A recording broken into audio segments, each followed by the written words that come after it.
చాలా ధన్యవాదాలు సార్. భారతదేశానికి అత్యంత అరుదైన సమతుల్యత, బ్యాలెన్స్ లభించిన తరుణంలో ఈ బడ్జెట్ ప్రవేశపెట్టబడుతోంది. చరిత్రలో ఇటువంటి సందర్భాలు చాలా అరుదుగా వస్తాయి. మన స్థూల ఆర్థిక సమతుల్యత, మ్యాక్రో ఎకనామిక్ బ్యాలెన్స్ అద్వితీయంగా ఉంది. గౌరవనీయులైన సభ్యుల వ్యాఖ్యలపై స్పందించే ముందు నేను దీనిని కేవలం ఒక విజయంగా ప్రకటించడం కంటే బాధ్యతాయుతంగా చెబుతున్నాను. ఇది దేశం మొత్తం సాధించిన విజయం. జీడీపీ వృద్ధిరేటు అధికంగా ఉంటూనే ద్రవ్యోల్బణం, ఇన్ఫ్లేషన్ తక్కువ స్థాయిలో స్థిరంగా కొనసాగడం మన ప్రజల ఘనత. దీనిని నేను వివరంగా వివరిస్తాను. ఈ అరుదైన సమతుల్యతను, అంటే అధిక వృద్ధి మరియు తక్కువ ద్రవ్యోల్బణం, reserve bank of India goldilocks moment అని అభివర్ణించింది. సాధారణ పౌరులకు ఈ సాంకేతిక పదం అర్థం కాకపోవచ్చు, కానీ ఇదొక అరుదైన సందర్భమని మనందరికీ తెలుసు. ఇది ఏదో యాదృచ్ఛికంగా లేదా అదృష్టవశాత్తు జరిగింది కాదు. ప్రభుత్వం చేసిన నిరంతర కృషి, ప్రణాళికాబద్ధమైన వివరాలు మరియు సరైన సమయంలో తీసుకున్న చర్యల వల్ల ఇది సాధ్యమైంది. స్థిరమైన వృద్ధి, అందర్నీ కలుపుకునిపోయే అభివృద్ధి మరియు ద్రవ్యోల్బణ నియంత్రణకు ఇది సరైన స్థితి.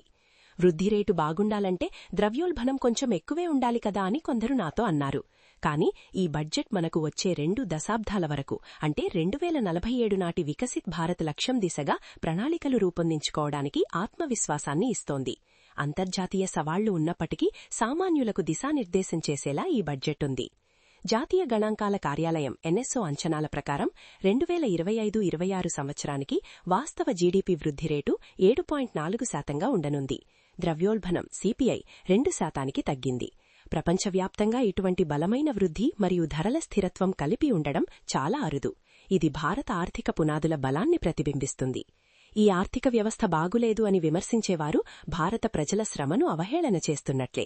2026-27 యూనియన్ బడ్జెట్ ఈ విజయాలను సుస్థిరం చేయడానికి మరియు దీర్ఘకాలిక ఉత్పాదకతను పెంచడానికి రూపొందించబడింది. ఇందులో ఆత్మనిర్భర్ అనే సూత్రం ప్రధానమైనది. దేశీయ తయారీ రంగం మరియు ఇంధన భద్రతపై మేము దృష్టి సారించాము. ప్రజల జీవన ప్రమాణాలను మెరుగుపరచడం, ఈజ్ ఆఫ్ లివింగ్, ఉపాధి కల్పన, వ్యవసాయ ఉత్పాదకత పెంచడం వంటి చర్యలు తీసుకున్నాము. మానవ వనరుల అభివృద్ధిలో భాగంగా రాబోయే 5 ఏళ్లలో 1,00,000 మంది అలైడ్ హెల్త్ ప్రొఫెషనల్స్ ను సిద్ధం చేయాలని లక్ష్యంగా పెట్టుకున్నాము. దీనికోసం ఈ ఏడాది 1,000 కోట్లు కేటాయించాము. ఇది ఆరోగ్య రంగంలో ఉపాధిని పెంచడమే కాకుండా మెడికల్ టూరిజంను ప్రోత్సహిస్తుంది. యువతను సేవారంగం కోసం సిద్ధం చేయడానికి ఒక ఉన్నత స్థాయి కమిటీని ఏర్పాటు చేస్తున్నాము. 2047 నాటికి ప్రపంచ సేవారంగంలో 10% వాటాను దక్కించుకోవడమే మా లక్ష్యం. IT, fintech, logistics, health care మరియు టూరిజం రంగాలకు ఈ కమిటీ ప్రాధాన్యత ఇస్తుంది. ఇది నైపుణ్యాభివృద్ధి, డిజిటల్ రెగ్యులేషన్ మరియు ఏఐ, కృత్రిమ మేధావసిని ప్రోత్సహిస్తుంది. మేము తయారీ రంగానికి కూడా అంతే ప్రాధాన్యత ఇస్తున్నాము. 10 కీలక రంగాలలో తయారీని పెంచుతాము. బయోఫార్మా 1000 కోట్లతో బయోఫార్మా శక్తి ప్రారంభం. సెమీకండక్టర్లు, సెమీకండక్టర్ మిషన్ 2.0 మరియు ఎలక్ట్రానిక్స్ తయారీకి 40,000 కోట్లు. రేర్ ఎర్త్స్ ఒడిశా, కేరళ, ఆంధ్రప్రదేశ్, తమిళనాడులో ఖనిజాల తవ్వకం మరియు తయారీ కోసం కారిడార్లు. 4 రసాయనాల ఉత్పత్తికి 3 ప్రత్యేక పార్కులు. 5 భారీ యంత్రాల తయారీ కోసం హైటెక్ టూల్ రూమ్స్. 6 కంటైనర్ తయారీకి 1000 కోట్లు. 7 అంతర్జాతీయ ప్రమాణాలతో కూడిన క్రీడా పరికరాల తయారీ. పాత పారిశ్రామిక క్లస్టర్లను ఆధునీకరిస్తాము.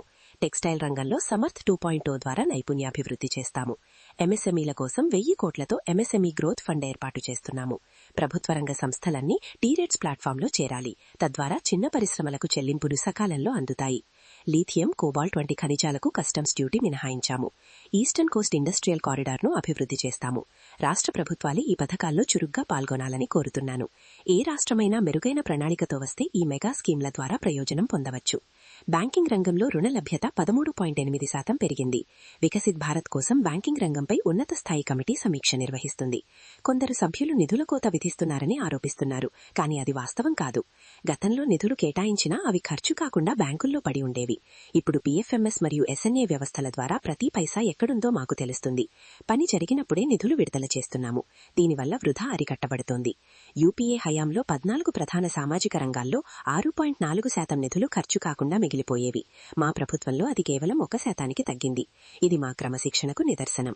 మేము ఇప్పటి వరకు 48 లక్షల కోట్లను నేరుగా లబ్ధిదారుల ఖాతాల్లోకి డీబీటీతో పంపాము. దీనివల్ల 4.31 లక్షల కోట్లు మధ్యవర్తుల పాలవ్వకుండా కాపాడాము. ఈ బడ్జెట్లో 16 కొత్త పథకాలను నిధుల కేటాయింపుతో సహా ప్రకటించాము. ఈ బడ్జెట్ గత చరిత్రను మర్చిపోదు. 2014 ముందున్న ద్రవ్యోల్బణం, పాలసీ పక్షవాతం, కుంభకణాలను మేము గుర్తుంచుకున్నాము. మధ్యతరగతిపై భారం పడుతోందన్న ఆరోపణల్లో నిజం లేదు. గత 11 ఏళ్లలో పన్ను చెల్లించేవారి సంఖ్య 5.26 కోట్ల నుండి 12.13 కోట్లకు పెరిగింది. ఆదానపు పన్ను పరిమితిని 12 లక్షలకు, జీతగాళ్లకు 12.75 లక్షలకు పెంచడం ద్వారా మేము వారికి వెసులుబాటు కల్పించాము.